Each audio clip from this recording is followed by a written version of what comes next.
Alors bonjour, je m'appelle Nathalie Francisci. J'ai étudié en France et j'ai complété un bac en marketing et une maîtrise en gestion des ressources humaines à Paris. Je suis arrivée au Québec en 1996 et je suis membre depuis de l'Ordre des conseillers en ressources humaines agréés du Québec.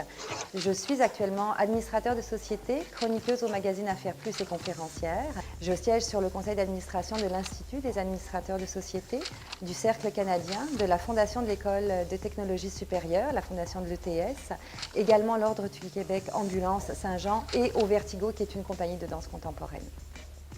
C'est un conseil d'administration composé de membres qui ont une expertise différente à apporter, un bagage d'expérience également différent, et ça crée vraiment une synergie.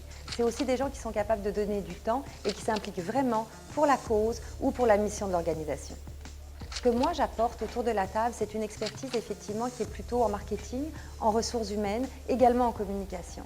Alors quand je suis assis avec mes collègues, effectivement je peux mieux les challenger, soit les autres administrateurs, également poser les bonnes questions à la direction pour l'aider à avancer et la sensibiliser, lui faire prendre du recul. C'est ça faire la différence et c'est vraiment créer de la valeur. En bout de piste, à la fin de la réunion, il faut que j'ai apporté une idée différente.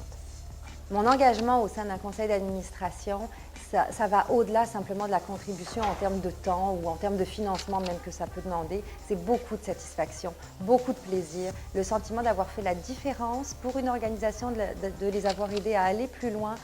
Quand vous avez la chance de pouvoir contribuer à l'avancement d'une cause ou de la mission d'une organisation, ça fait toute la différence pour vous et pour le conseil d'administration en question. Les conseils d'administration qui m'ont invitée, au départ, m'ont invitée parce que j'avais une compétence particulière, communication, marketing, ressources humaines.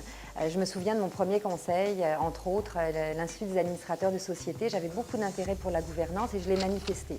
Je l'ai fait savoir, j'ai assisté à des conférences, à des séminaires et à un moment donné, quelqu'un l'a remarqué et a dit cette personne-là peut contribuer et j'ai été appelée. La même chose ensuite pour d'autres conseils d'administration où les gens sont venus me chercher, oui, pour ma compétence, soit encore une fois dans les domaines que j'ai cités tout à l'heure, communication, marketing ou ressources humaines, mais aussi parce que j'avais acquis de l'expérience au niveau de la gouvernance et ils savaient que je pouvais les aider à mettre en place un cadre. Alors les appels sont arrivés et les appels arrivent effectivement maintenant beaucoup plus spontanément.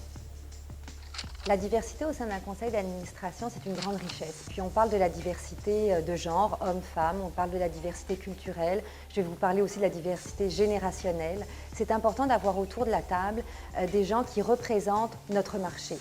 Aujourd'hui, autour d'une table d'un conseil d'administration, si on veut s'attaquer à son marché, il faut être capable de le comprendre.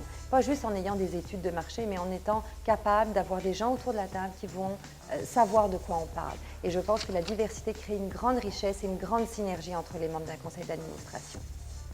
Une initiative telle que Leadership Montréal est assez unique et ce que je trouve très intéressant, c'est qu'elle va permettre de sensibiliser la population et aussi les jeunes à s'impliquer tôt dans leur carrière. C'est ça qui va permettre à un moment donné de faire la différence et de faire de Montréal une place de choix. Le meilleur conseil ou les meilleurs conseils que je pourrais partager avec vous avant de siéger, d'accepter de siéger sur un conseil d'administration, c'est de choisir la cause, choisir la mission qui vous tient à cœur. Il faut que ça vienne vous chercher, il faut que ça vous allume parce que vous allez donner beaucoup de temps. Si vous siégez sur un conseil d'administration, ça va être très exigeant. Il n'y a pas juste 4 ou 5 réunions par année. Les gens qui vous disent ça, ne les croyez pas. Il y a du travail à faire entre les réunions. Et c'est tout ce qui se passe entre les réunions du conseil d'administration qui va vous demander le plus d'énergie.